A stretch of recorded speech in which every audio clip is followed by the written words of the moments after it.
In this tutorial, I'll show you how to take a raster image such as a PNG or a JPEG and turn it into a scalable vector file using Adobe Illustrator. If you're not sure which file type you should be exporting as from these programs, get my free image file type cheat sheet at the bottom of this video.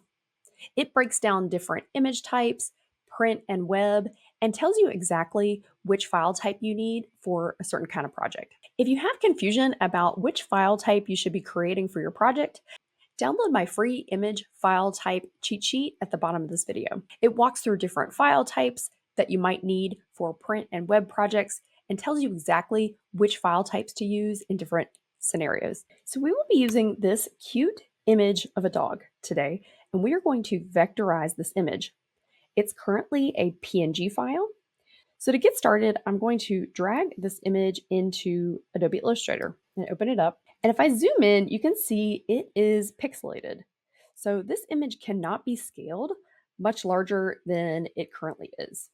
So that's why we need to create a vector graphic of this image. So in Illustrator, to create a vector graphic, we're going to use the image trace function inside of Illustrator. You can find it at the top of your window, image trace, but if you don't see it there, you can go to Object, Image Trace, and then Make. When you hit Image Trace or Image Trace Make, it is going to outline your graphic. And by default, it just made a black and white version of my graphic. That's not exactly what I'm hoping for. I want to maintain the colors that came with this graphic initially. So we need to go into the Image Trace options. You can find those up at the top in the image trace panel. Okay, so we have some different options here at the top. Let's just go through these. The presets. These are presets that allow you to choose from different types of illustrations. So you can do something really simple like 3 colors. You could do just black and white, which is what we're seeing here. We also have different modes. So we're currently in black and white mode. I want to move into color mode. So let's just go ahead and choose color here. Okay, that gets the illustration back to what I was hoping for, maintaining all the colors. Okay, let's come down to this color slider here. You can see it says we have 30 colors that it has traced in this graphic.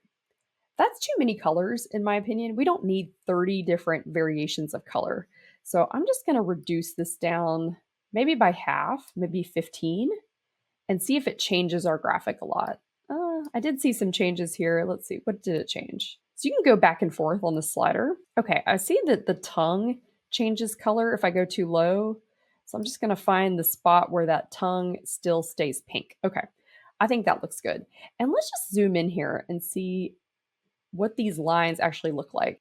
This went from being pretty pixelated to pretty smooth lines. We have a few lines in here that are a little odd that we could come in here and fix later if we need to.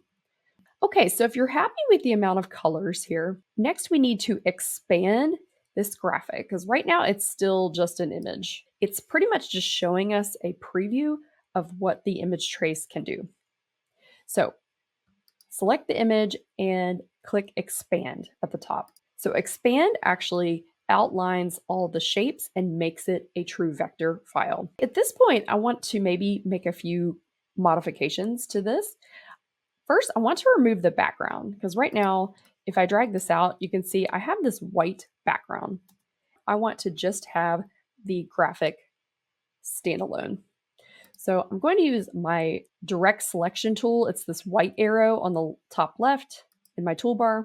And I'm going to select the white background and just hit delete. So now if I drag this over, you can see it's just an illustration by itself. Next, let me show you how to change colors in this vector graphic. Let's say I want this collar to be a different shade of blue. I can use my direct selection tool and click into one of the shapes, and my color swatches on the left, I can double click, and at this point I can change that color. So could use this slider, or I can type in specific CMYK, RGB, or hex values here. We can also tweak the illustration if we need to. Like, here's something kind of funny. I see a little circle down here. I don't think there's supposed to be a circle.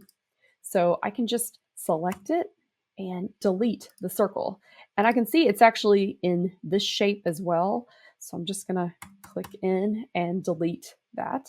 And at this point, if you were getting very exact, you might want to go around your graphic and just check some of the lines and some of the ways that it outlined things. So I can see this is kind of an odd shape. This is the edge of the collar, and it shouldn't concave like that. So I could come in here and just tweak it so that feels more rounded. And just to show you all the lines that are occurring in this graphic, you can go to Command Y, which shows you the outlines of your whole graphic, and you can see all the different vector shapes in here. There might be some odd shapes in here that you don't need. Like, for instance, around the ear, I can see there's a couple different shapes coming together here, some odd shapes here. So you could go through and remove some of these or delete them.